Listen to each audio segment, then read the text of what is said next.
coached a great player, Willie Anderson. Willie Anderson would be a Hall of Fame player if the Bengals were a little better when he was in the prime of his career. And he played against a guy called the Freak. Now, who knows what the Freak's name is? Yell it out if you know. Javon Curse, there you go. Now, the Freak was that. He was a freak, right? He was 265 pounds, he was 6'5", his waist was about this, his shoulders was like that. He looked like Adonis, and he was an unbelievable physical specimen. Willie went against the Freak probably 20 games, because they played against each other, Auburn and Florida.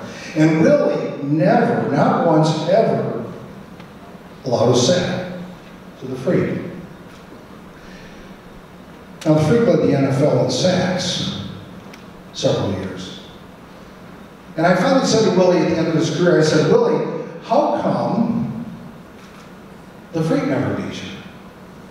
He said, you want to know the truth? Now, this is an all-pro player. This is an elite performer. This is as high a level of performer as you can get. The most confident, powerful right tackle on the planet telling me this. How'd you block the Freak?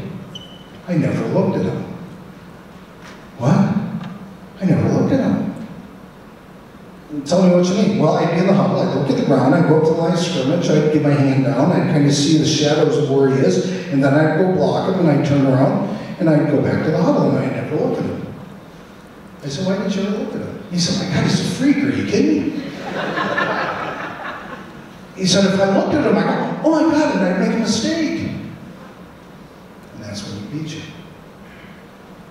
We talk ourselves into being more intimidated by other people than other people intimidate us when it comes to performing. And I think that was a great story of Willie. And in the moment of the chaos of the game and the Freak going wild, Willie was able to keep his focus and play. We're going to do something right now. Waldo's going to explain what the orchestra is going to do.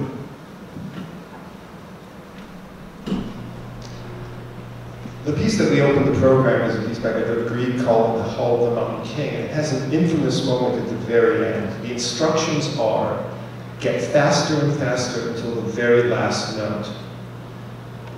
Most orchestras hit a fast tempo and stay the same because it's so awkward and hard. Making it even harder because there are silences in that accelerating passage that act like oral speed bumps that slow you down.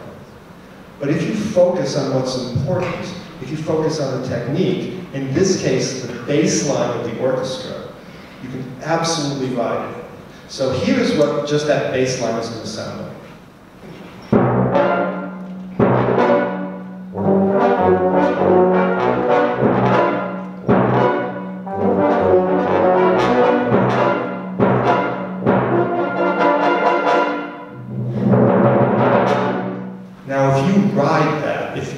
If you were thinking about the other stuff, you're looking at the Freak. If you're paying attention to what's basic, which is this line, you can absolutely ride the sound as if you're a surfer surfing a wave. When the entire orchestra plays, it sounds like this.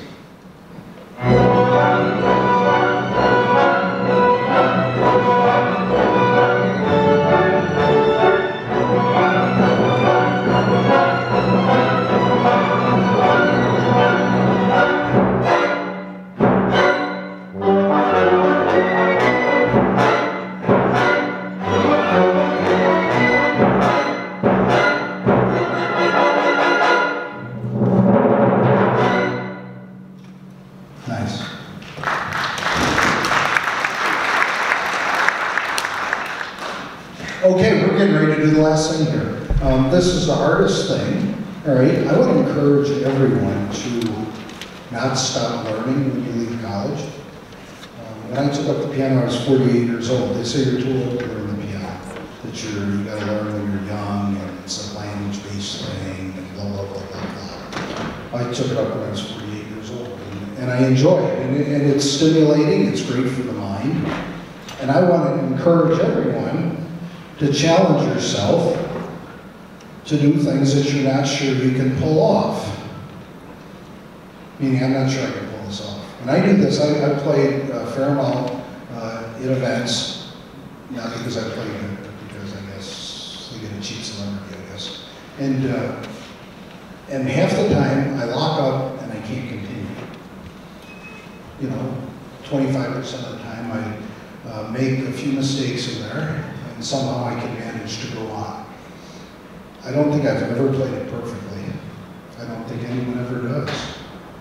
I think no matter the greatest athletes there are come in the day after the game, and they can't believe the number of mistakes they made, which is amazing.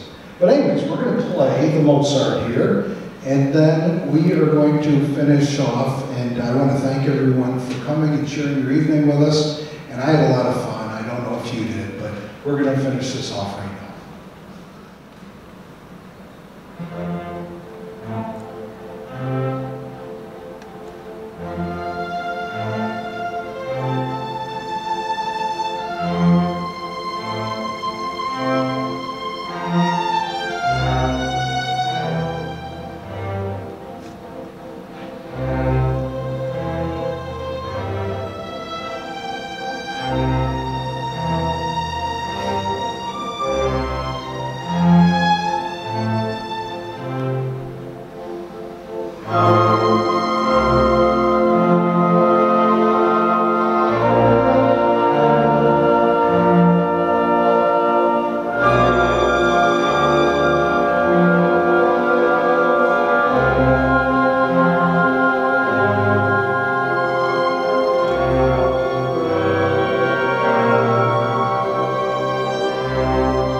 So I've been backstage with all these world-class concert pianists, and they go out there, they play it, they take the bow, they go backstage, right, and they look happy like they just, as soon as they hit backstage, they start going, oh, you hit it, that was terrible.